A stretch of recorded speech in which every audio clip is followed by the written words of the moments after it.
Derecho Aéreo Internacional. Introducción. La primera vez que la humanidad usó una barca data desde hace más de 10.000 años. Desde entonces ha evolucionado hasta lo que hoy conocemos como transporte naval moderno. Sin embargo, el transporte aéreo en relación al acuático es bastante más joven. El primer vuelo de la historia se registró el 17 de diciembre de 1903, es decir, apenas se dirige a los 200 años de aviación. La primera vez que se intentó regular el espacio aéreo fue a fines del siglo XVIII por la policía de París, quienes prohibieron el vuelo de globos sobre la ciudad sin previa autorización. A fines del siglo XIX y comienzos del siglo XX apareció el Zeppelin y la invención del avión que demostró un gran poder destructivo como arma de guerra.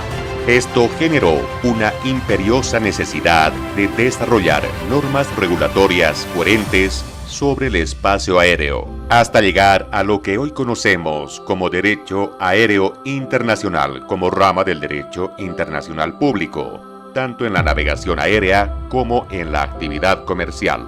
En su primera etapa, que comprendió desde finales del siglo XIX y comienzos del siglo XX, estuvo en boga la teoría de la libertad del aire, pero también el uso limitado del espacio aéreo a naves extranjeras, lo que marcó de hecho el reconocimiento de soberanía de los estados sobre sus cielos.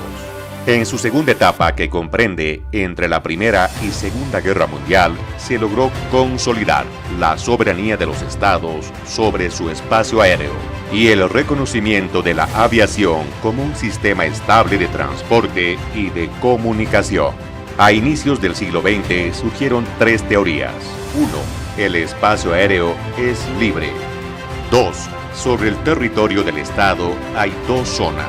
Una zona superior que es libre y otra inferior que se encuentra bajo la soberanía del Estado. 3. El Estado ejerce soberanía plena sobre todo el espacio aéreo de su territorio.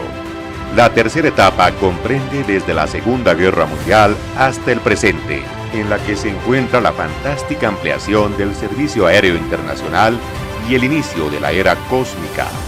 En este periodo, el desarrollo de la ciencia y la tecnología aeronáutica permitió que las aeronaves cuenten cada vez más con mayor autonomía de vuelo, con mayor capacidad de carga y mayor velocidad de vuelo, hasta el punto de romper la velocidad del sonido.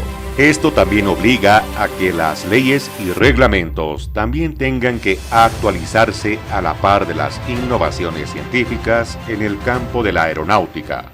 Convención de París.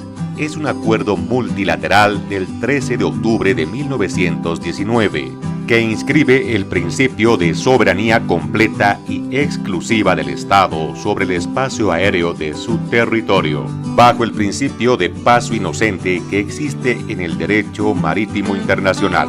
Se permite en tiempos de paz la libertad de vuelo a las aeronaves extranjeras sobre el espacio aéreo del Estado. Convención de La Habana, suscrita en 1928 por los países de América.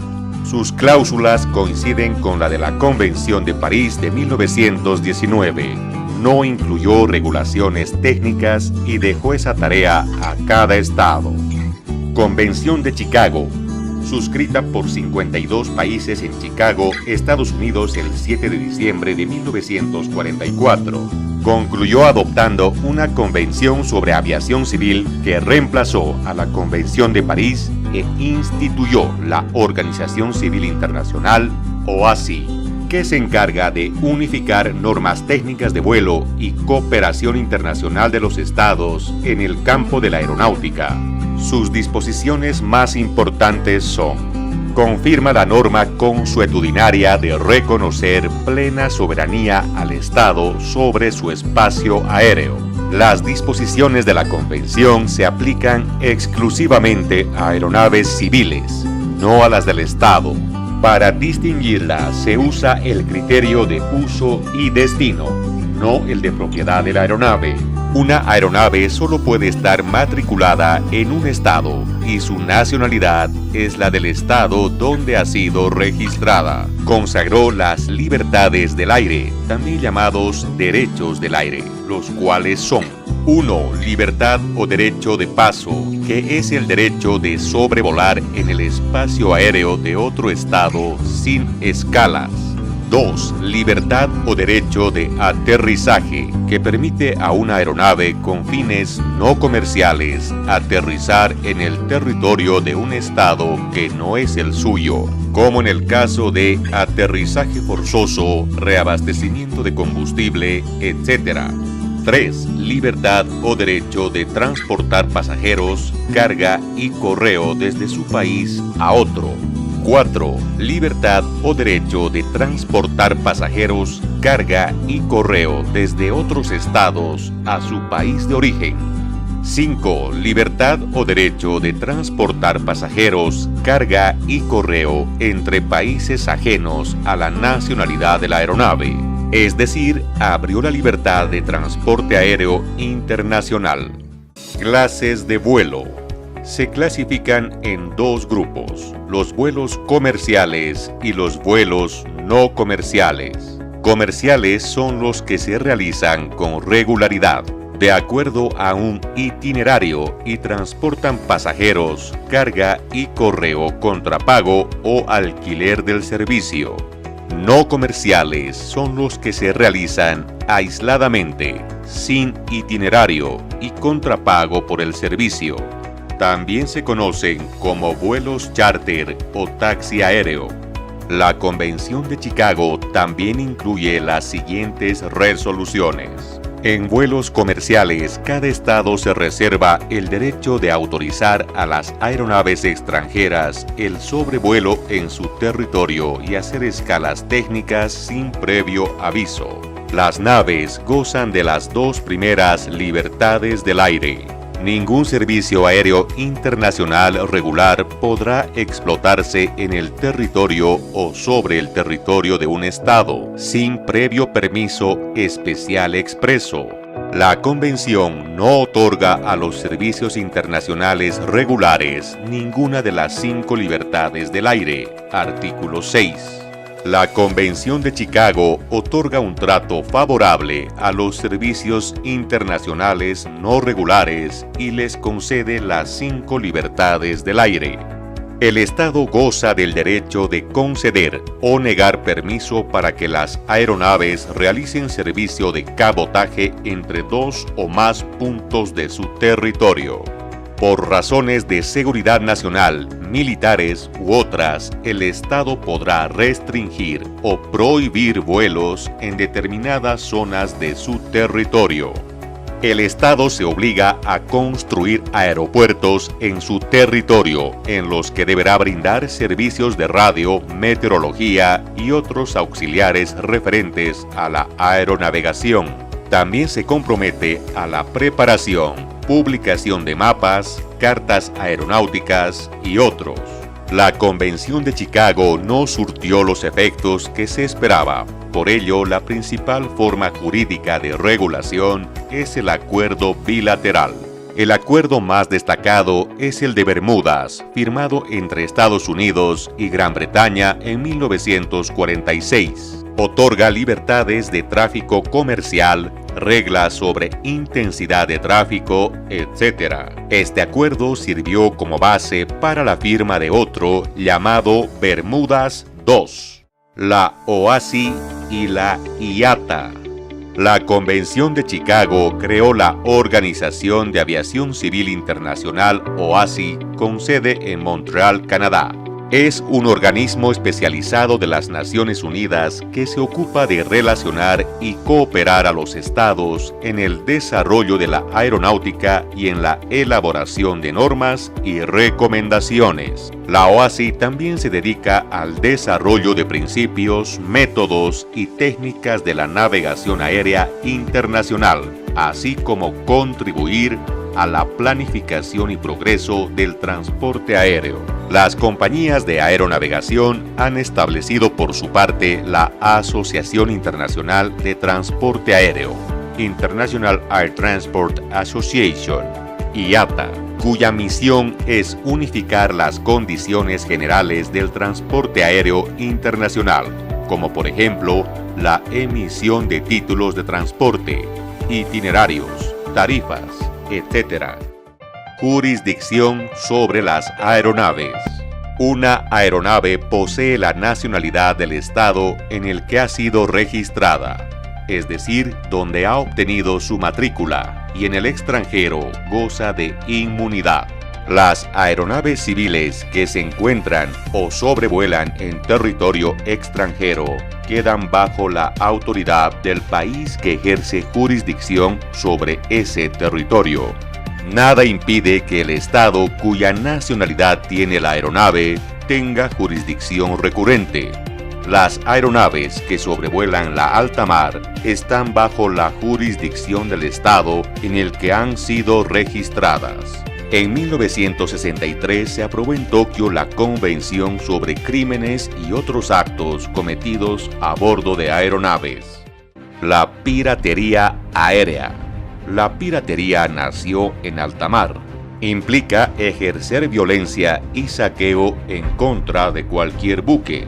También existe el equivalente en aeronaves. Constituye un acto ilegal en contra de personas o bienes. Todos los estados tienen la obligación de combatir la piratería. En 1968, la OASI registró 27 secuestros de aeronaves y más de 70 en 1969. Es innegable que la tendencia ha sido predominantemente ascendente. 2 convenciones se han realizado para sancionar a quienes se apoderen de una aeronave de manera ilícita. La primera fue en La Haya en 1970, que acordó con los estados establecer penas severas para sancionar este tipo de actos delictivos. Asimismo, comprometió a los estados a que en caso de ser encontrado en su territorio a una persona que hubiera cometido este tipo de delitos, deberá ser inmediatamente extraditada para ser sometida a juicio. La segunda convención se dio en Montreal, Canadá, en 1971. Acordó la reparación de actos ilícitos contra la seguridad de la aviación civil. Esta convención complementa las disposiciones de la primera. Aumenta y tipifica el número de actos delictivos en una acción de secuestro. La piratería aérea es un delito internacional, está claramente tipificado y drásticamente sancionado. El espacio cósmico. La investigación y estudio del espacio exterior y ultraterrestre se remonta al 4 de agosto de 1957, cuando la Unión Soviética lanzó el primer Sputnik y dio inicio a la era de la actividad cósmica. En 1958, Estados Unidos lanzó cohetes cósmicos y satélites artificiales de la Tierra. El 12 de abril de 1961, Yuri Gagarin dio inicio a los vuelos del hombre en el espacio cósmico. Aquí surgió la pregunta y el debate sobre dónde termina el espacio aéreo de un estado y dónde comienza el espacio exterior. Hay varios criterios para definir este límite, sin embargo, ninguno goza de aceptación universal. Solo existe el consenso de que el problema debe resolverse en base a los principios jurídicos. Existen antecedentes en resoluciones de las Naciones Unidas, como la Declaración 1962-18 del 13 de diciembre de 1963. También en el Tratado sobre Principios para la Explotación y Utilización del Espacio Ultraterrestre, la Luna y otros cuerpos celestes de 1967. Los principios fundamentales son los siguientes. El espacio exterior no puede ser objeto de apropiación nacional por reivindicación de soberanía, uso u ocupación. Está abierto para su exploración y uso para todos los estados en condiciones de igualdad. Los estados deben realizar sus actividades de conformidad con el derecho internacional público y la Carta de las Naciones Unidas. La Luna y los demás cuerpos celestes serán usados exclusivamente con fines pacíficos. Está prohibido el establecimiento de bases, instalaciones y fortificaciones militares en la Luna o cuerpos celestes. Los estados se comprometen a no colocar en órbita alrededor de la Tierra ningún objeto portador de armas nucleares u otras de destrucción masiva. Todo estado ejerce su autoridad sobre el personal que sobrevuela el espacio ultraterrestre. Se considera a los astronautas como enviados de la humanidad y se les debe prestar toda ayuda. La búsqueda de leyes que regulen las relaciones entre estados respecto a las actividades de exploración, uso y destino del espacio ultraterrestre han dado origen al derecho cósmico, que es la rama del derecho internacional público. And this was International Air Law. Activate the bell. Support us with a like and subscribe for more content like this. Y esto fue Derecho Aéreo Internacional. Activa la campanita, apóyanos con un like y suscríbete para más contenidos como este.